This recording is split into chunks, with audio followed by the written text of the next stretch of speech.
જામનગરમાં દરબારગઢથી માંડવી ટાવર સુધીના માર્ગ પર અસંખ્ય રેકડી પથરાવાળાઓ પોતાનું ગુજરાન ચલાવવા રસ્તાઓ પર નાના પાયે પોતાનો ધંધો કરે છે, જેના કારણે તેમનું અને તેમના પરિવારનું ગુજરાન ચાલી શકે.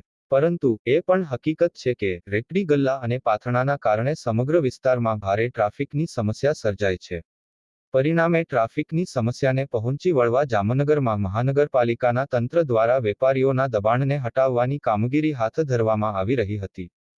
શહેરના બર્ધન ચોકની ટ્રાફિક સમસ્યાનો પ્રશ્ન ઉકેલવા અને નો હોકિંગ ઝોનની કડક હાથે કરવામાં આવેલ કામગીરીને લઈને નાના ધંધાર્થીઓ બેરોજગાર થયા છે, જેને લઈને આજે ધંધાર્થીઓએ કોર્પોરેટર અસલમ ખિલજી અને જેનમબેન ખફીની આગેવાનીમાં તંત્રને રજૂઆત કરી હતી.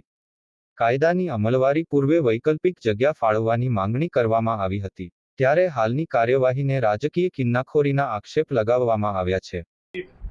હું એડવોકેટ જેનબેન ખફી, વોર્ડ નંબર 12 ની કોર્પોરેટર, અને મારી સાથે છે મારા સાથી કોર્પોરેટર અસલમભાઈ અને અમારા રિઝવાનભાઈ ચુનેજા અત્યારે ઉપસ્થિત નથી રહી શક્યા, પણ એ પણ અમારી સાથે જ આ બર્ધન ચોક વિસ્તાર કે જે ઘણા સમયથી આપ સૌ જાણો છો કે ઘણો વિવાદિત આ વિસ્તાર થઈ ગયો છે, અને આ વિવાદ કોઈ આજનો નથી.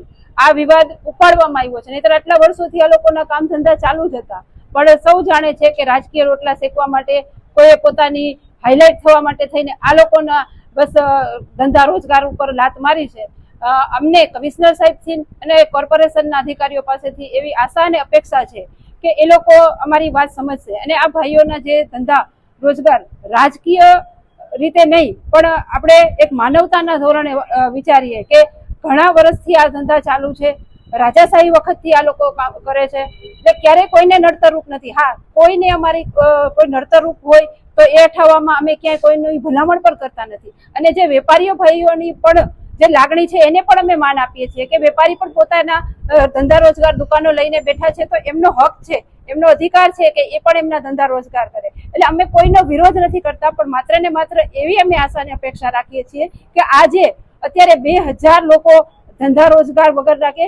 અત્યારે અહીંયા 200 લોકોના જો ધંધા રોજગાર છે ને, તો એમના ફેમિલી અત્યારે લોકોના ઘરના ચૂલા બંધ થઈ ગયા છે. તો અમે એવી એક આવેદનપત્ર માત્ર રજૂઆત પૂરતી કરવામાં આવ્યા છે કે જે નો વોકિંગ ઝોનની વાત કરવામાં આવે છે, તો જે નો વોકિંગ ઝોનની વ્યવસ્થા છે કે એનો કાયદો એવો છે, નિયમ એવો છે કે આપણે એમને વૈકલ્પિક વ્યવસ્થા આપવી જોઈએ. વૈકલ્પિક વ્યવસ્થા આપો તો આ લોકો ત્યાંથી હટાવી પણ લેશે, એની પણ અમે જવાબદારી લઈએ છીએ. પણ માત્ર જ્યાર સુધી વૈકલ્પિક વ્યવસ્થા ના આપે ત્યાર સુધી જે આપણે માર્કિંગ કરી આપ્યું છે એટલામાં આ લોકોના ધંધા રોજગાર શરૂ કરી દેવામાં આવે, એવી અમે રિક્વેસ્ટ કરવા માટે અત્યારે અહીંયા આવ્યા છીએ.